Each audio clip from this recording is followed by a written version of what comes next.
நாள் கையெழுத்து 717 மதுக்கடை மூடல்னாரு. இப்ப வரைக்கும் ஒரு கவர்மெண்ட் ஆர்டர் யாராச்சும் ஒரு கரெக்ஷன் அவர் போட்ட 3 கையெழுத்துலயே அது வரல. ஆனா பின்னாடி இன்ன வரைக்கும் 717 மதுக்கடைகள் லிஸ்ட் வந்திருக்கா? கவர்மெண்ட் ஆர்டர் வந்து ஆனா கூட ரீல்ஸ் போடுறானுங்க. 717 மூடிட்டாங்க, எங்க வீட்டு பக்கத்துல மூடிட்டாங்க, எதிர்த்தாப்புல மூடிட்டாங்க, பின்னாடி மூடிட்டாங்க. ஆனா நானும் கேக்குறேன், எங்கயா மூடினீங்க? 717 எங்க இருக்கு? ஒரே ஒரு ஆர்டர், மாவட்ட வாரியா, தாலுகா வாரியா, தொகுதி வாரியா ஒரு ஆர்டர் கொடுங்க. ஆனா இன்ன வரைக்கும் கொடுங்க. சரி, அதெல்லாம் போச்சு. 10 ரூபா வாங்க மாட்டேன்னாங்க. இப்ப வந்து பார்த்தா 20 ரூபா வாங்குறாங்க. அதை ஏன்னு கேள்வி கேட்டா நம்ம மக்கள் நிறைய பேர் பாதிக்கப்பட்டிருக்காங்க. 30-40 ஏன்னு கேட்டா அமைச்சரே பதில் சொல்றாரு. குடோனுக்கு வாடகை தரணும், பாட்டில் ஸ்டோர் பண்ண இடம் இல்ல, ஊழியர்களுக்கு சம்பளம் வருது. ஏன் இதெல்லாம் 1 மாசத்துக்கு முன்னாடி தெரியாதா உங்களுக்கு? அப்போ மட்டும் என்ன கோமல இருந்து வந்தீங்கன்னா அப்போ கேட்டதுக்கு நாங்க வந்தா ஒரே நாள்ல வாங்க மாட்டோம், அண்ணன் சிஎம் ஆயிட்டாருன்னா மதியத்துல இருந்தே வாங்க மாட்டோம், என்னென்ன பேச்சு பேசுறீங்க? அது வேற வாங்க, நம்ம இங்கே சொல்ல முடியாதுல்ல. கடைகள் வந்து மூடல அப்படின்னு பிரதர் சொல்றாரு. ஆனா சட்டபூர்வமா அவங்க கையெழுத்து போடலைனாலும் அவங்களோட அமைச்சரகத்தை வச்சு அவங்களுக்கு இருக்க ஆட்சி அதிகாரத்தை வச்சு சில கடைகளை மூடினாங்க, அது உண்மை. ஆனா மூடின கடைகளுக்கு பக்கத்திலேயே மிகவும் வசதியான தனியார் டாஸ்மாக் இல்லாத தனியார் பார்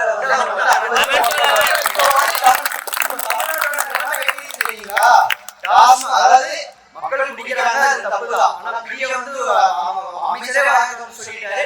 குடிய வந்து ஒட்டுமொத்தமா ஒழிச்சா கலாச்சாரம் வேற போதை பொருட்களும் இப்ப நம்மளே அமைச்சர் பேசுறாரு. ஏன் சாமி இதுக்கு முன்னாடி மேடை ஓட்டு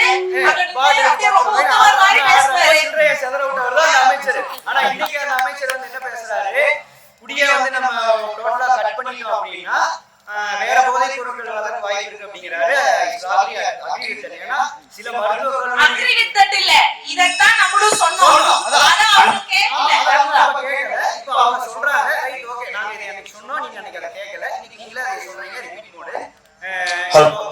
நம்ம வந்து பார்த்திருக்கோம், சில மருத்துவ கல்லூரி மாணவர்கள் வந்து அவங்களுக்கு தெரிஞ்ச மருந்துகளை வச்சு போதைப் பொருள் தயாரிச்சாங்க அப்படிங்கிறத நம்ம பார்த்துருக்கோம். அதனால நம்ம டாஸ்மாக் ஒழிச்சோம்னா இந்த மாதிரி இல்லீகலா நிறைய போதைப் பொருட்கள் வந்து தமிழ்நாட்டுக்குள்ள வரக்கு அதிகப்படியான வாய்ப்பு இருக்கு. இப்போ இதுல செகண்ட் ஸ்கேம் என்னன்னு பாத்தீங்கன்னா, கவர்மெண்ட் டாஸ்மாக்ஸை மூடி பிரைவேட் டாஸ்மாக்ஸ்க்கு வந்து அனுமதி கொடுக்கறது மூலியமா அரசாங்கத்துக்கு வர வருமானம் கம்மியாகும், பாதிப்பாகும். ஆனா என்னன்னா ஏதோ ஒரு தனியார் முதலாளியோட பாக்கெட்டுக்கு நீங்க வெயிட் போட போறீங்க, புரியுதா? இப்போ ஒயின் ஷாப்ல 150 ரூபாய் எம்ஆர்பி விற்கிற போட்ட யாருமே ஒரு 11 to 11க்கு வந்து கவர்மெண்ட் வந்து 150 ரூபாய்க்கு கொடுக்காது. அவங்களுக்கு அதுல ஒரு மார்ஜின் இருக்கும், புரியுதுங்களா? அந்த மார்ஜின்ல இருந்து நம்ம ஆளவதுனா தனியா ஒரு கமிஷன் வாங்கி அவர் வச்சுக்குவாரு.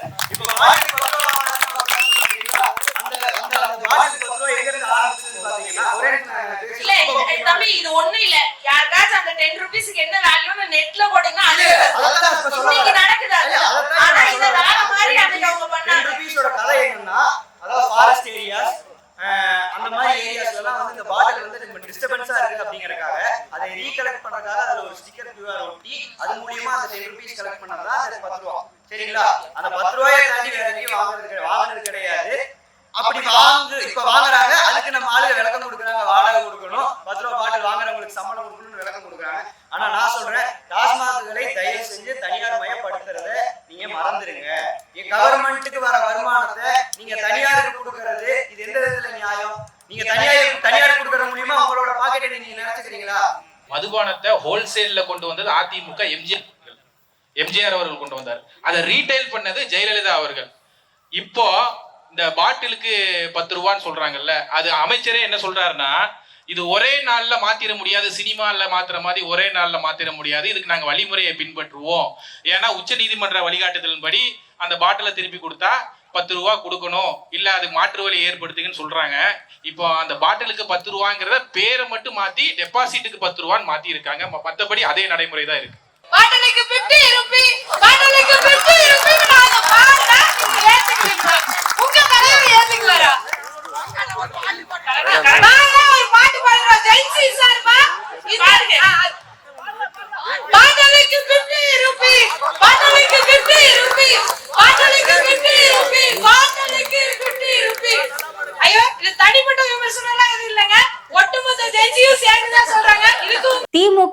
எனக்கு நடுவுல யாரு வந்தாலும் நிர்வாகம் பொறுப்பல்ல.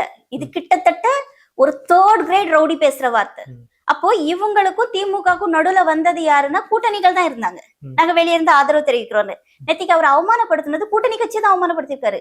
ஐயுஎம்எல்ஆ இருக்கட்டும், விசிகே இருக்கட்டும். நான் காங்கிரஸை பத்தி பேச நான் தயாராவே இல்லை. ஏன்னா காங்கிரஸை வந்து ரொம்ப பெரிய மதிப்பான ஒரு பார்வையில பார்த்தது. நான்லாம் வந்து எனக்குலாம் காங்கிரஸ் எல்லாம் அவ்வளவு பிடிக்கும். ஆனா இந்த எலெக்ஷன்ல அவங்க பண்ண